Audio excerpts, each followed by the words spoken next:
Now, I can't believe this. Now, if you've ever noticed, I never call the MCU the MCU. Did you ever notice that? I think I'm probably one of the only people that reports on it that doesn't call it that. And that's not throwing no shade at those that do. I get why they do. I know why they do. And many would say that they are justified to call it that with the direction they've been going. So it's a play on words. You get why they do it. But they've kind of denied it. They never really, but their actions show what they're doing. Well, you see that there? You see that? Let's see what this is about.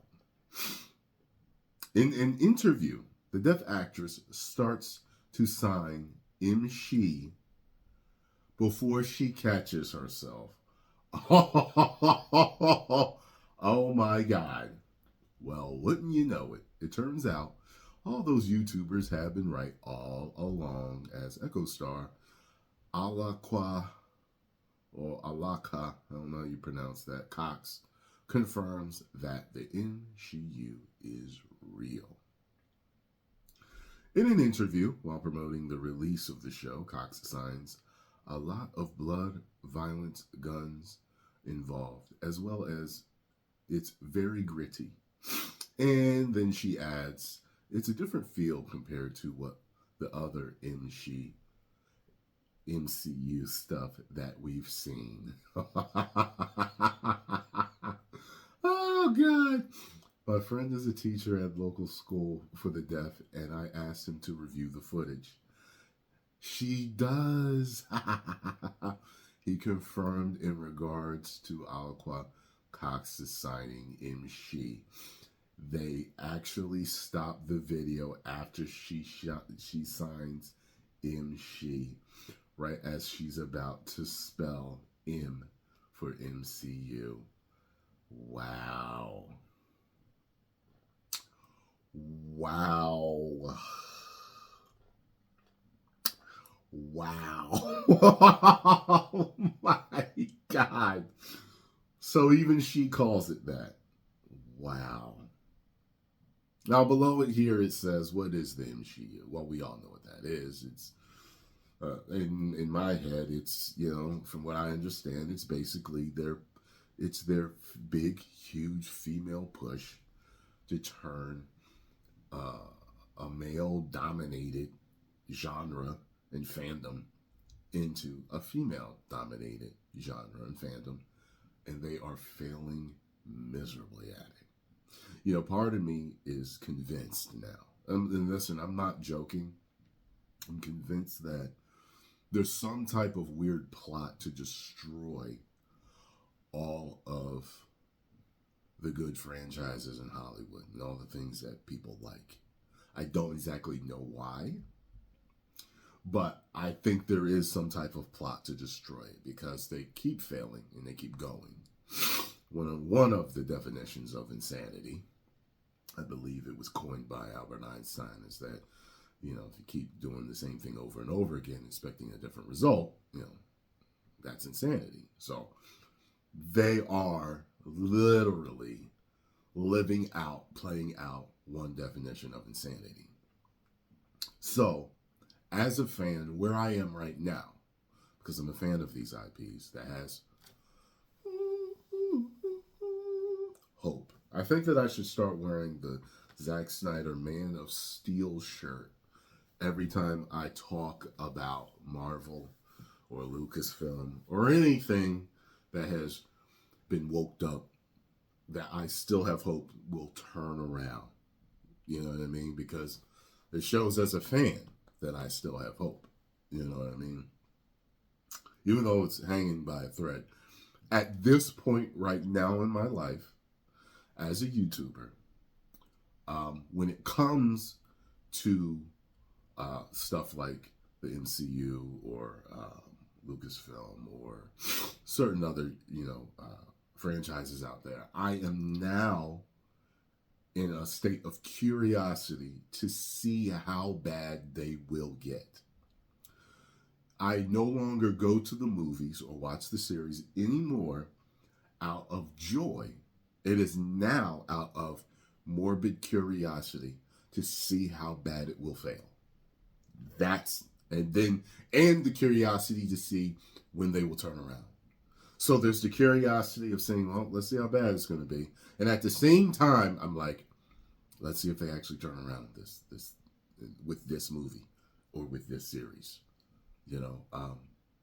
Just reviewed Echo last night. It was horrible. It was horrible. It was boring. The best thing was Kingpin. It should have been called Kingpin. Best thing was Kingpin. Wait till you see the ending of the series with how she beats Kingpin. It is so bad with the way and you've seen that done before where someone gets help from their ancestors or something like that. You've seen that before. Ghostbusters, the last Ghostbusters did that well. A lot of us got misty in the theater seeing that. We was like, oh, no. So they did it well. Someone got help from the spirits of their ancestor or the spirit of their ancestor. They didn't do it right. It looked hokey and corny when they did it like this. They didn't do well. And, being part native myself, it's always interesting to see more of the culture, whether it's the tribes that my blood is from or not. Some of it was interesting, but the most fun or the most interesting or whatever that I had with anything as far as the native thing was her grandpa. He was funny. You know what I mean? That was a funny dude, man. His part was good. But, seeing some of the dances and some of the stuff that was interesting, but that couldn't save the show. Just because you throw in a bunch of culture doesn't mean it's going to save the show. It can be as accurate as it wants to be. And now I'm hearing that people from the tribe and that know about are saying that this is a disgrace, that the chief will be rolling in his grave, and there's some other stuff behind the tribe. I'm like, oh, okay. I'm not even.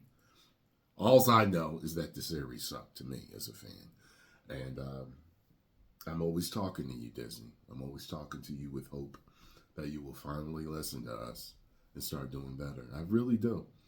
I'm not someone that just is what the young children would call a hater.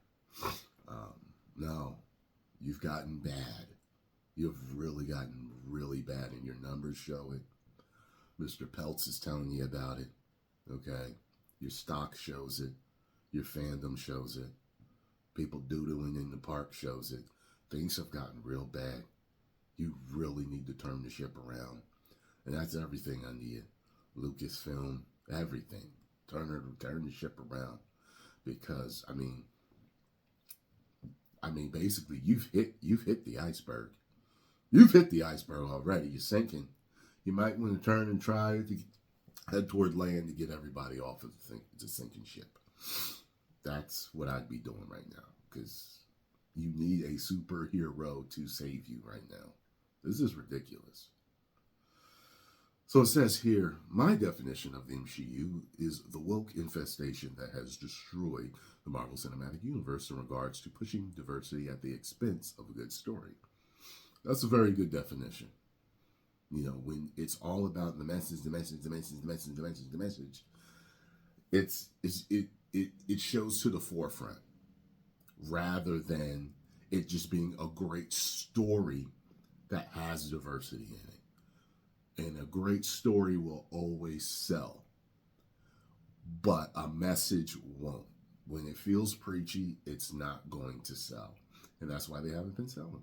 The MCU is a replacement of the original characters, namely with female characters that are terribly written, that don't come off as being organic to the story. It's weird. It's a male. The fan base is mainly male. They've been trying to sell, and we love our female characters, but they've been doing them wrong. And I don't know. It just makes me think of a fandom. I'm like trying to think of a fandom that's mainly female. Like, what if Oprah, Oprah, all of a sudden started selling to men? I don't know if it would work.